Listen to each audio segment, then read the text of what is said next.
참신앙과 거짓신앙에 관해서 말씀을 나누기 시작해서 첫문을 여는 거예요.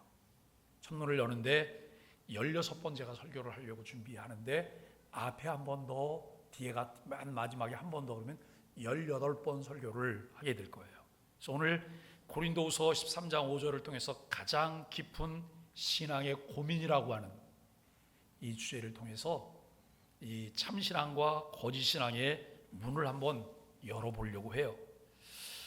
여러분, 우리 안에서 가장 무시되어 온, 그러나 가장 중요한 주제가 있어요.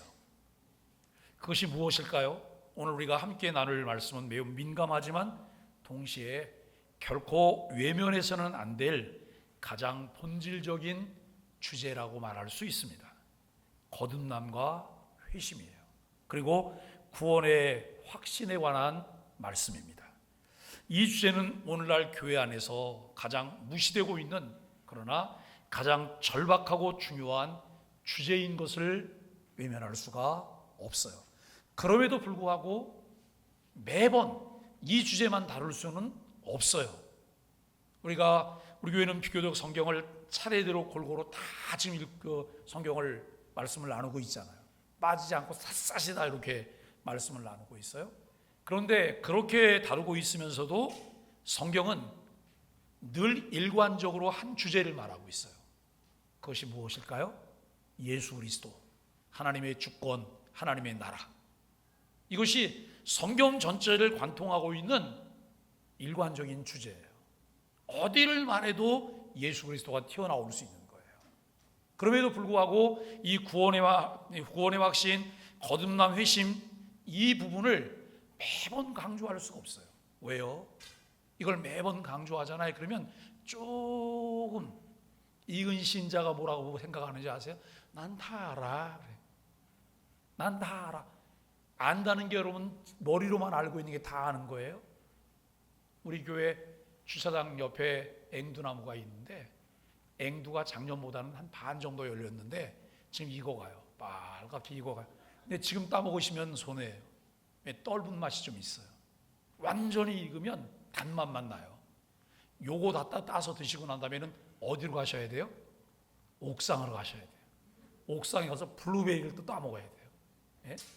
근데 옥상에서 블루베리를 따먹고 나면 올해는 아마 저 밑에서 포도 한 송이가 이렇게 자라가고 딱 한 송이 열렸어요. 금년에.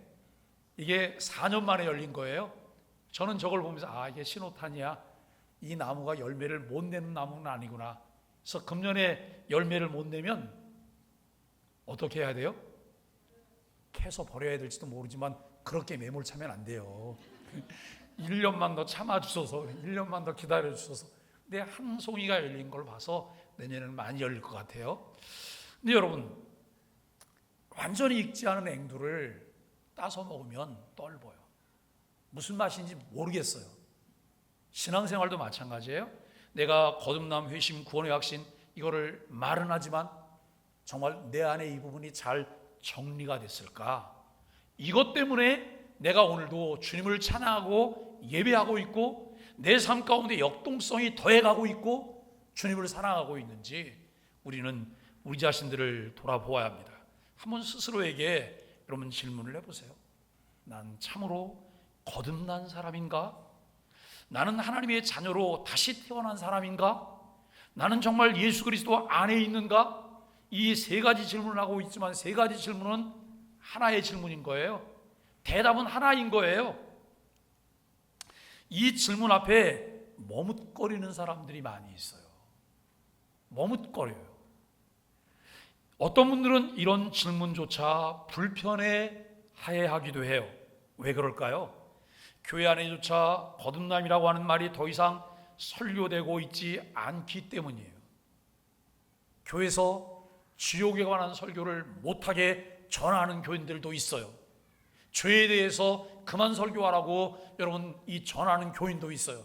교회 위로가 들어갔고 평안을 얻으러 갔는데 왜 죄책감을 느끼게 하냐고. 여러분, 교회는 사탕 발림하는 곳이 아니에요. 사탕 발림하는 곳이 아니에요. 수박 거달기를 하게 하는 곳이 아니에요. 교회의 본질이 무엇인지, 교회가 전하려고 하는 본질이 무엇인지를 우리가 잘 이해해야 돼요. 교회 등록, 주일 출석, 헌금, 사역, 이런 외적인 활동을 신앙의 본질로 착각한 시대가 되었다는 거예요. 이거를 잘하면 내가 좋은 그리스도인이라고 생각해요. 여러분, 좋은 그리스도인이 되면 이 부분들은 차근차근 다 정복하게 돼 있어요. 그런데 이것을 하고 있지만 본질적인 문제가 해결되지 않았다면 그분은 그리스도인이라고 말할 수가 없어요. 명목상 교인이에요. 무림한 교인일 뿐이지 진정한 그리스도인이라고 말할 수 없다는 것이죠. 여러분, 외적인 활동이 구원의 증거가 될 수는 없어요. 그런데 구원받은 자라면 우리를 통해 자연스럽게 여러분 그런 부분들이 맺혀져 가요. 왜요? 그것이 신앙의 열매들로 나타날 수 있기 때문이에요. 자, 오늘 본문을 좀 더 이해를 해보면 고린도후서 13장 5절이에요. 너희 자신을 시험하고 확증하라고 해요. 너희 자신을 시험하라는 거예요. 너희가 믿음 위에 섰는지 너희 자신을 시험해봐라. 그리고 확증해보라는 거예요. 자, 두 사람씩 얼굴을 쳐다보세요. 두 사람씩 얼굴을 한번 쳐다보세요. 두 사람씩 얼굴을 쳐다보시라니까 저 보지 마시고 그 옆에 있는 분에게 물어봐 주세요. 예? 그 믿음 위에 있는지 여러분 물어봐 주세요. 정말 믿음 위에 있습니까? 확신하고 있습니까? 확실합니까? 라고 물어보세요. 그러니까 저만 보고 싱글싱글 웃는다고 해서 답이 나오는 게 아니니까 여러분 그렇게 물어보셔야 돼요. 본문에서 사도 바울은 고린도 교회 성도들에게 충격적인 말을 던져요. 우리가 여러분 성경에 여러 교회가 나오잖아요. 고린도 교회, 안디옥 교회, 빌립보 교회, 골로새 교회, 여러분 에서워드, 서빌라 이렇게 해서 다 나오잖아요. 많이 나오는데 고린도 교회는 어떤 교회냐면 고린도 교회는 자기네들이 영적으로 우월 의식을 가질 만한 교회예요.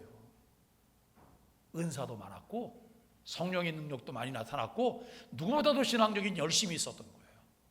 그런데 바울 사도가 고린도 전서를 말하고 고린도 후서를 말하면서 고린도 후서 말미에 이 말을 던진다고 하는 것은 굉장히 충격적인 거예요. 너희는 믿음 안에 있는가? 너희 자신을 시험하고 너희 자신을 확증하라고 이야기를 해요. 또 여러분 고린도 교회를 향해서 이렇게 말하잖아요. 너희가 믿음에 서 있느냐? 그렇다면 선줄로 생각하는 자는 어떻게 하라고요? 넘어질까 조심하라는 거예요. 예? 잘난 척하지 말고 잘 돌아보라는 거예요. 기초가 정말 든든한지. 기초가 잘 든든하고 여러분 기초가 바르게 돼 있잖아요. 그러면 절대 잘난 척 안 해요. 잘난 척 할 수 없어요. 교만 떨 수가 없어요. 겸손할 수밖에 없는 거예요. 왜요? 겸손을 심었거든요. 여기에 겸손의 씨앗을 심었고 겸손의 씨앗이 뿌리를 내렸고 겸손의 줄기가 자라고 있고 겸손의 열매가 맺혀질 거예요. 근데 어딜 교만이 거기 여러분 달려 있어요? 접붙이게 했나요? 아니거든요. 오늘 우리가 믿음 안에 있는가 너희 자신을 시험하고 너희 자신을 확증하라고 하는 이 말씀을 눈여겨보아야 돼요. 왜요? 이것을 놓쳐버리면 우리의 믿음의 삶이 헛것이에요. 시간만 보낸 거예요.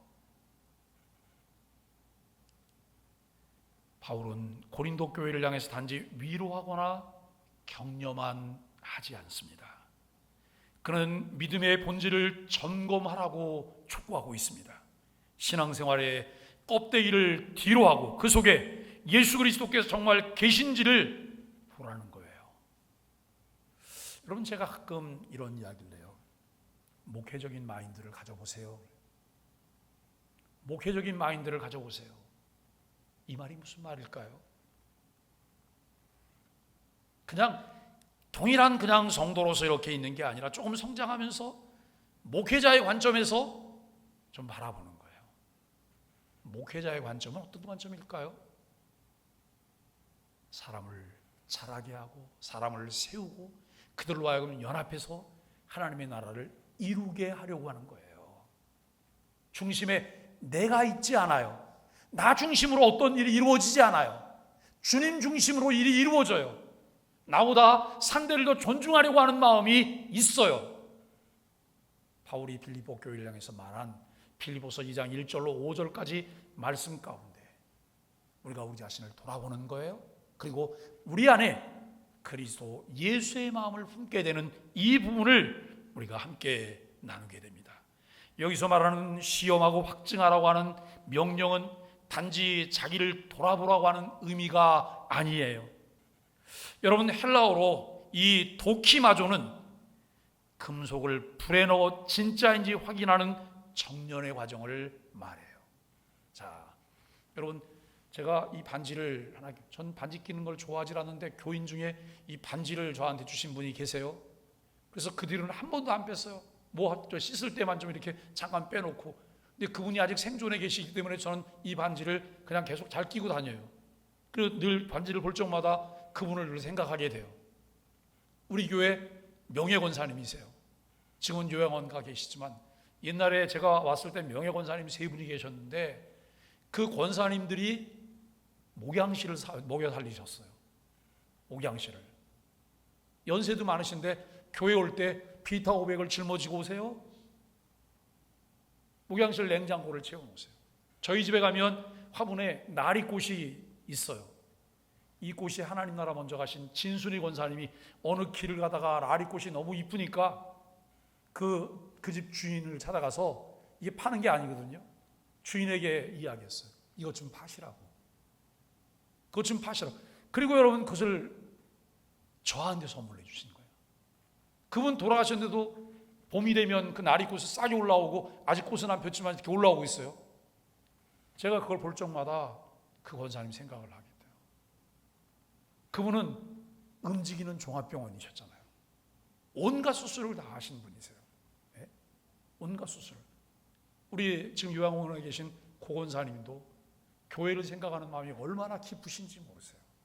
그래서 저 처음 교회 왔을 때 저한테 늘 이렇게 말씀하셨어요. 목사님, 잘 견뎌주세요. 목사님, 잘 견뎌주세요. 이 말씀을 그렇게 하시면서 제게 여러 가지 당부를 또 하시기도 하셨어요. 우리가 여러분, 제가 왜 이 금반지 얘기를 했냐면, 이 순금반지는 어떻게 만들어지는 거예요? 그냥 산에 가서 금 채취해서 갖다가 이렇게 반지 만들면 그냥 순금반지예요? 아니에요. 거긴 별게 다 섞였어요.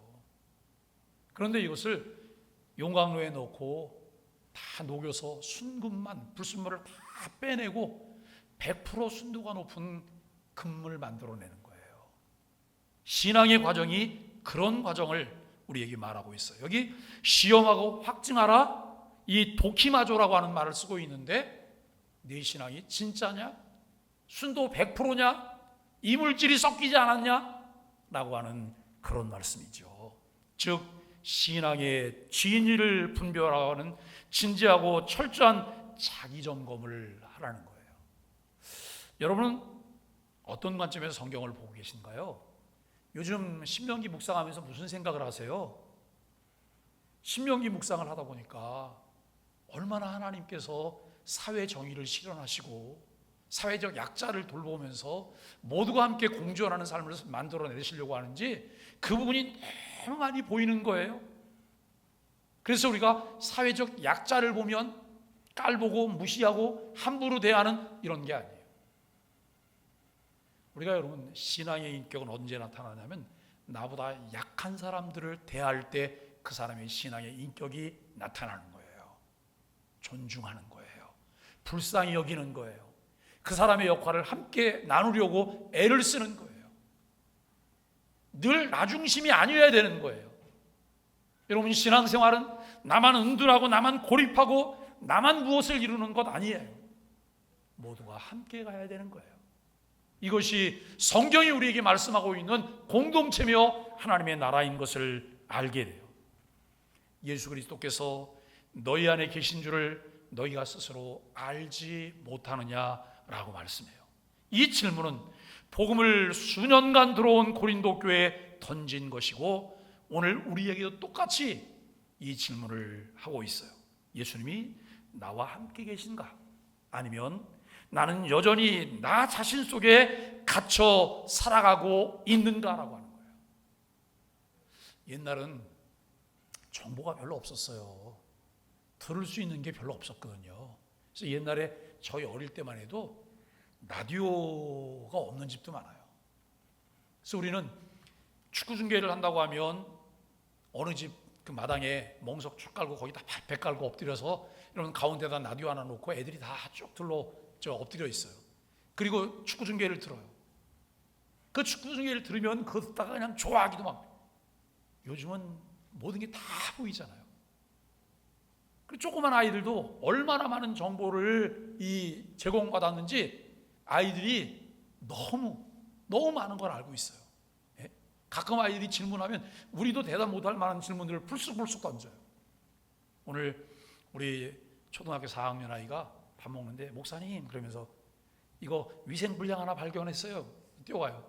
숟가락 하나 들고 왔어요. 숟가락이 설거지가 잘 안 됐다 이거예요. 제가 뭐라고 얘기했는지 아세요? 그래? 너 그러면 오늘부터 네가 특별히 해야 될 일이 하나 생겼어. 너 밥 먹고 난 다음에 어른들이 설거지 다 하면 숟가락 하나씩 검사 네가 해. 응? 검사해서 위생이 상태가 괜찮은지 깨끗하게 닦였는지 그랬더니 싫어요 안 해요. 저한테 와서 얘기해봤자 이익을 얻을 게 아무것도 없어요. 왜냐하면 저는 그 머리 꼭대기에 가서 앉아있기 때문에. 근데 여러분 굉장히 많은 정보가 유입돼 들어와요. 정보가 유입돼 들어오는데 지금은 뭘 해야 되냐면 분별할 줄 알아야 돼요. 분별. 거짓인지 진짜인지. 자, 여러분 요즘 우리나라 그 반 정도 사람들이 무슨 걱정하는지 아세요? 이제 큰일 났다. 우리나라 공사 하나 될 거야. 큰일 났다. 이제 우리나라 굉장히 가난해질 거야. 이 걱정을 하고 있어요. 여러분도 그 걱정하고 계세요? 소망의 담임 목사는 그 걱정을 1도 안 합니다. 왜요? 하나님의 손 안에 있어요. 하나님의 주권 아래 있어요. 예? 그래서 제가 그렇게 말하는 사람들에게 이렇게 말을 해요. 앞으로 3개월 동안 잘 지켜보세요. 3개월 동안 잘 지켜보시고 3개월 안에 무슨 일이 일어나는지 한번 지켜보세요. 공산국가로 만들 것인지 가난한 나라로 만들 것인지 민생을 안정시키고 괜찮은 나라로 만들어 갈 것인지 3개월 동안 지켜보세요. 우리는 지켜만 보는 게 아니고 뭘 해요? 기도해야죠. 그리고 이재명 대통령이 제대로 못하면 그때는 견제하고 감시하고 그리고 뭘 해야 돼요? 지적하는 일을 해야 되는 거예요. 예? 정말 우리가 회초리를 들어야 되는 거예요. 왜요? 그분이 늘 했던 얘기가 무슨 얘기예요? 주인이 누구라고요? 우리가 주인이잖아요. 본인은 머슴이라고 말씀하셨거든요. 머슴이 잘못 가면 주인이 회초리를 들어야지 어떡하겠어요. 그런데 잘 보셔야 돼요. 엉뚱한 정보를 가지고 우리가 여러분 이상한 것 퍼나르면 안 돼요. 전광훈 씨처럼. 예? 교회가 그 일 때문에 큰 위기에 빠져 있어요. 우리가 오늘 예수님께서 나와 함께 계신지 아니면 나는 여전히 나 자신 속에 갇혀 있는지 우리가 우리 자신을 살펴보아야 합니다. 오늘 교회 현실이에요. 명목상, 신자, 거짓된 확신 이런 부분들을 보게 되는데 한국 교회가 지난 수십 년간 눈부신 성장을 이루어왔어요. 옛날에는 교회가 십자가만 꽂으면 부흥이 됐어요. 천막을 치던 어디서 모이든 교회 이름으로 모이기만 하면 부흥이 됐어요. 여러분 그래서 교회가 급성장했어요. 기업 같은 교회도 많이 생겼어요. 그런데 지금은 모두가 뭘 걱정하고 있어요? 교회가 사양길이래요. 사양길. 주님이 돌아가신 거죠? 주님이 돌아가신 거 아니에요? 주님께서 떠나셨어요? 아니에요. 우리들이 여러분이 양적인 성장 속에 질적인 신앙의 위기가 감춰져 있다고 하는 것을 분명히 보아야 될 것입니다. 교회에 출석하는 이들 중 실제로 거듭난 자의 삶의 열매를 보이는 사람은 얼마나 될까요? 다른 사람은 다 차치하고 나 자신만 생각해 보세요. 나는 매일 아침 말씀을 묵상하고 그 말씀대로 살려고 부단히 애를 쓰면서 그 말씀을 따라 하루를 잘 살아가고 있다. 저녁에는 그 말씀을 붙잡고 또 정리하고 마무리하면서 혹시 내가 말씀대로 살지 못한 게 있나, 이런 부족한 부분을 나는 매일매일 살펴보고 있다. 정말 그러신가요?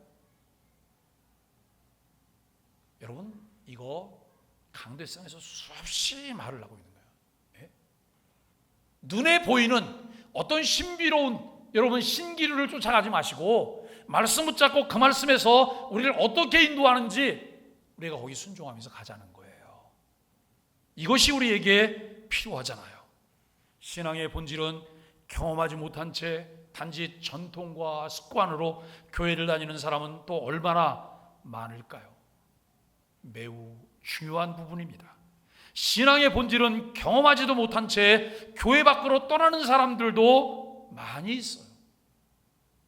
교회 다니다가 교회 안 다니는 사람들, 교회를 떠나는 사람들이 왜 교회 떠나요? 하나님이 안 계셔서 떠나요? 하나님이 이젠 돌아가셔서 장례 치렀기 때문에 떠나는 거예요? 아니에요. 사람 때문에 떠나는 거예요. 사람 때문에. 그런데 늘 명심하셔야 돼요. 시작보다 끝마침이 더 중요해요. 시작보다 끝마침이 더 중요해요. 내가 이곳에서 주님이 기뻐하시는 뜻을 따라 믿음의 삶을 살지 못했다면 여러분, 다른 곳으로 이동하면 다른 곳은 별다를 수 있을까요? 없어요. 저는 교육자이기 때문에 교육자로서 불행한 것들을 생각했어요. 그게 뭔지 아세요? 부교육자 할 때 몇 년에 한 번씩 교회를 옮겨가야 되는 거예요. 자이든 타이든 옮겨가야 되는 거예요. 저는 우리 교회에서 계속 같이 있고 싶어하는 교육자는 저는 가라고 밀어내지 않아요. 그분이 정말 치명적인 어떤 실수를 해서 도무지 있을 수가 없다 그러면 다시 한번 또 검토를 하겠지만, 그것 아니면 그냥 계속 같이 가는 거예요. 여러분, 이 사람 말고 다른 사람이면 그 사람은 또 무음한 사람인가요? 그 사람은 하나님인가요? 아니잖아요. 우리가 교회 생활도 마찬가지예요. 여기서 피했더니 저기 갔더니 저긴 더 큰 게 있어요. 여기서 해결을 보셔야 돼요. 여기서. 그때 우리가 하나님 앞에 기도하면서 여러분 간구해야 될 게 무엇일까요? 하나님, 세상과 나는 간고도 없고 구속한 주만 보고 갈게요. 구속한 주님과만 함께 갈게요. 주님과 동행하시는 삶이 우리에게 필요해요.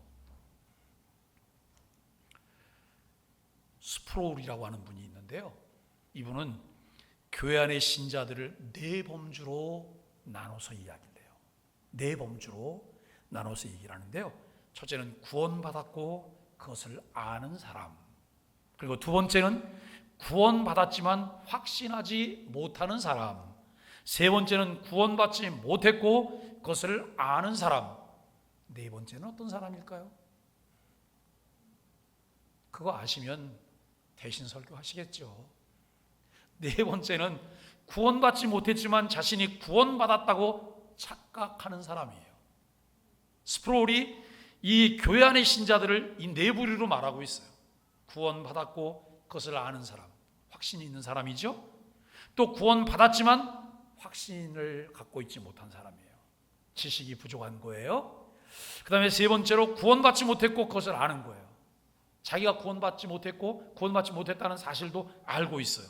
또 네 번째는 구원받았지만 자신이 구원받았다고 착각하는 사람. 자, 우리 1, 2, 4번, 3, 4번 중에 나는 몇 번일까요? 마음으로만 한번 번호를 찾아보세요. 1번 마음속으로 손 들어보세요. 2번도 손 들어보세요. 3번 손 들어보세요. 4번도 있으신가요? 대부분 1번이나 2번, 이게 교회 안에 사람들의 주류의 모습들이에요. 가장 심각한 경우가 네 번째죠. 네 번째가 뭐였어요? 와, 이거 굉장히 눈여겨 듣고 보시는 분들이 계시네요. 참 희망입니다. 이건 대부분 벌써 이렇게 넘어가, 다음 페이지로 넘어가잖아요. 앞에 페이지는 멀리 갔더니 다 있죠. 기억 못 하세요. 그래서 제가 친절하게 이걸 또 한번 이렇게 넣어놨잖아요. 기억 못 하실까 봐. 구원받지 못했지만 자신이 구원받았다고 착각하는 사람이에요. 거짓된 확신에 속아 살아가는 명목상의 신자, 스스로는 구원받았다고 믿지만 실제로는 거듭남의 경험조차 없는 사람이에요. 이 사람은 구원받은 사람이에요? 못 받은 사람이에요? 못 받은 사람이에요. 이 사람은 천국의 삶을 살 수 있어요? 없어요? 없어요. 천국의 삶 속에서 같이 흉내를 내고 같이 있어도 이분은 천국의 삶을 살 수 없다는 거예요. 거듭남과 회심의 본질을 우리가 복음의 능력에서 볼 수 있습니다. 거듭남은 인간의 결단이나 감정의 변화가 아니에요. 자꾸 의적인 것을 요구해요. 의적인 것으로 믿으라는 거예요. 그런데요, 이것은 의지적인 결단이 아니에요. 의지적인 결단이 아니라 이것은 저절로 되는 거예요. 어떻게 해요? 은혜에 의해서요. 은혜에 의해서 그분께서 우리에게 은혜로 말미암아 믿음을 주셨고 나로 하여금 그것이 믿어지는 거예요. 믿으려고 애를 쓴 게 아닌데 믿어지는 거예요. 여러분, 이게 얼마나 놀라운 은혜예요. 근데 어떤 사람은 뭐라고 말하냐면, 목사님 믿으려고 애를 쓰는데 안 믿어져요 그래요. 저는 그런 사람을 진짜 봤거든요. 예? 그것 때문에 너무너무 답답해해요. 하나님하고 부르지만 하나님 아버지를 못 부르는 사람도 저는 만나본 적이 있어요. 성령의 역사로 말씀을 통해서 죄에 대한 진정한 회개와 예수 그리스도를 향한 믿음으로 일어나는 근본적인 존재의 변화예요. 우리가 아침 10시면 교회 봉사자들이 함께 모여서 새가족실에서 기도회, 안내위원, 기도를 담당하니, 그 다음에 이제 그 다른 분들도 이렇게 오실 수 있는 분들은 10시에 모여서 기도해요. 그 기도할 때 꼭 하는 기도가 있어요. 하나님, 영생 주시기로 작정된 자들이 소망의 교회 오게 해주세요. 길고 방황하는 자들이 소망의 교회 오게 해주세요. 산지사방의 사람들이 오게 해주세요. 예배하다가 말씀 듣다가 찬양하다가 주님을 만나게 해주세요. 이 기도를 우리가 하나님께 드리고 있어요. 성령의 역사에 순종하게 되는 하나님의 은혜가 있기를 기도하고 있습니다. 베드로전서 1장 23절에 보니까 너희가 거듭난 것은 썩어질 씨로 된 것이 아니라 하나님의 살아있고 항상 있는 말씀으로 되었느니라 그래요. 하나님의 살아있고 항상 있는 말씀으로 되었느니라 라고 말씀합니다. 조나단 에드워즈라고 하는 분이 있어요. 이분이 대단한 영성가예요. 신앙 감정론이라고 하는 책에서 그분이 이렇게 강조했어요. 참된 신앙은 반드시 마음의 변화와 하나님 중심의 삶의 방향 전환을 동반한다라고 해요. 제가 이렇게 요즘 말씀을 정리하고 준비하고 요즘 너무 감사한 게 글을 쓸 수 있는 소재가 너무나 많은 거예요. 글을 쓸 수 있는 소재가. 그래서 요즘 그 글을 쓸 수 있는 소재들을 써서 차곡차곡 다 정리를 하고 있어요.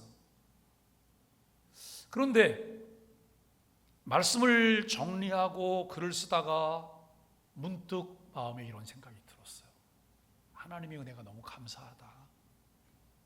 믿어줘서 감사하고 그 일에 열심을 내서 감사하고 꼭 필요한 자리에 나갈 수 있어서 감사하고 누가 강요하고 억지로 끌어서 가지 않고 스스로 무엇을 해야 되는지를 분별하고 자원하는 마음으로 기쁜 마음으로 그 일을 할 수 있는 것이 얼마나 하나님의 큰 은혜일까라고 하는 거예요.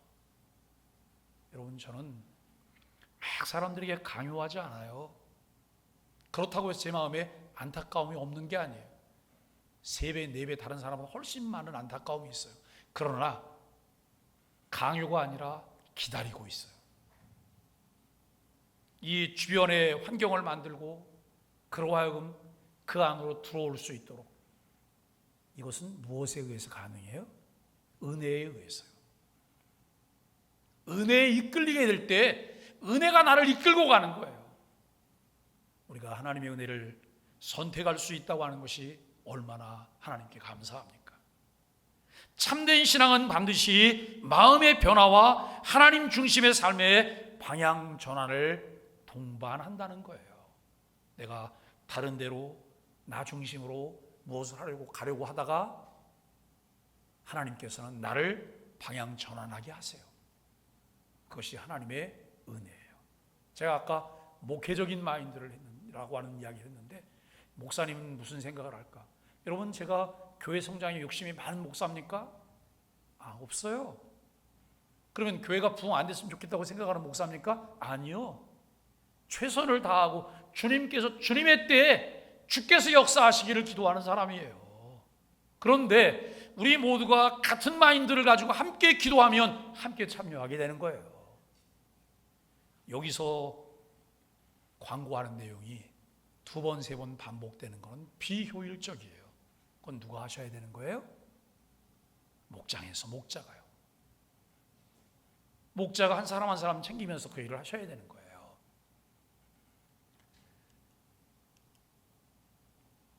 여러분, 단지 눈물을 흘린다고 회심이 아니에요. 저도 어린이 부흥사도 해보고 청소년 부흥사도 해보고 어른 부흥사도 해봤어요. 어린이 부흥회를 가서 아이들에게 메시지를 전하면 아이들이 여러분 막 울면서 회개하고 기도해요. 얼마나 기쁜지 몰라요. 그런데 그게 다가 아니라는 거예요. 그게 중요하기도 하지만 그게 다가 아니라는 거죠. 단지 감정의 동요가 있다고 구원이 아닙니다. 참된 회심은 반드시 뭘 낳는다고요? 삶의 열매를 낳는 거예요. 우리가 여러분 진짜인지 가짜인지는 무엇을 통해 알 수 있어요? 열매를 통해 알게 되는 거예요. 시간이 지나가면서 그 사람을 보게 되는 거예요. 저와 여러분들에게 그 열매가 있게 되기를 바랍니다. 자, 오늘 나는 누구일까요? 오늘 이 말씀 앞에서 우리는 신앙의 가장 깊은 고민을 품어야 합니다. 나는 누구인가? 나는 거듭났는가? 나는 예수 그리스도와 연합된 삶을 살고 있는가? 나는 성령의 내적 증거를 가지고 있는가? 자, 이 네 가지 대답을 하실 수 있으실까요? 나는 누구인가? 내 정체성이에요. 나는 거듭났는가? 그리고 나는 그리스도와 연합된 삶을 살아가고 있는가? 내가 여러분 거듭나고 예수 그리스도를 주로 믿고 고백하는 하나님의 자녀가 되었다면 이제 그리스도와 우리는 한 몸인데, 그 연합된 삶을 통해서 우리의 삶 속에서 성령의 내적 증거를 가지고 있느냐라고 하는 거예요. 열매는 어느 날 갑자기 뚝 생기는 게 아니니까 기다려야죠. 화단에 가면 나무 중에 목배기롱이라는 나무가 있어요. 배롱나무라고 그러기도 해요. 지난 겨울에도 그 나무는 다 죽은 것처럼 기름칠한 것처럼 벤질벤질해요. 이 나무가 충청도 쪽에 많더라고요. 아주 벤질벤질해요. 봄이 됐는데도 다른 거는 다 꽃피는데 이 봄꽃은 좀 특징이 다르잖아요. 봄꽃은 꽃이 먼저 펴요. 그리고 나서 나중에 잎사귀가 나오거든요. 근데 이것은 뭐 잎사귀도 안 나오고 꽃도 안 피고 아무 그냥 이 움직임이 없어요. 그런데 요즘 가보니까 요즘 나무에 잎사귀가 다 올라왔어요. 아마 한 달 안에 거기서 분홍색 꽃이 다 올라올 거예요. 살아있기 때문에 그렇거든요. 살아있기 때문에. 기다리는 자가 그 꽃을 보게 되는 거예요. 우리의 신앙생활도 마찬가지예요. 내가 예수 그리스도를 주로 믿고 거듭난 하나님의 사람이고 그리스도와 연합된 삶을 살고 있다면 성령의 내적인 증거를 통해서 날마다 우리가 열매 맺는 삶으로 나아가게 돼요. 어두움의 일에 참여하지 않고 우리가 여러분 빛의 열매를 갖게 된다라고 하는 것을 생각합니다. 이 질문은 우리를 두렵게 할 수도 있습니다. 그러나 두려움이 은혜로 가는 문이 될 수 있습니다. 참된 신자는 이런 말씀 앞에서 진심으로 하나님께 더 가까이 나아가고 싶어하는 마음이 있습니다. 이것이 바로 성령의 증거예요. 여러분, 복음의 위로입니다. 예수님은 결코 내쫓지 않으시죠? 이제 우리가 붙들어야 할 복음의 약속을 다시 상기합니다. 요한복음 6장 37절 말씀 보니까 아버지께서는 내게 주시는 자는 다 내게로 올 것이요 내게 오는 자는 내가 결코 내쫓지 아니하리라 라고 말씀하세요. 우리 마음 가운데 하나님의 은혜에 의해서 성령의 인도하심으로 우리가 주님께로 나아가는 마음이 일어나는 거예요. 늘 은혜 안에 붙잡혀 살기를 위해서 기도하셔야 돼요. 성령께서 오늘도 내게 말씀하시는 이 성령의 역사에 민감하기 위해서 우리가 깨어 있으셔야 돼요. 오늘 혹 우리가 지금까지 거듭남 없이 신앙생활을 해왔다고 하는 것을 깨달았다면 바로 오늘이 진정한 회심과 구원의 날이 될 수 있습니다. 예수님께로 나오십시오.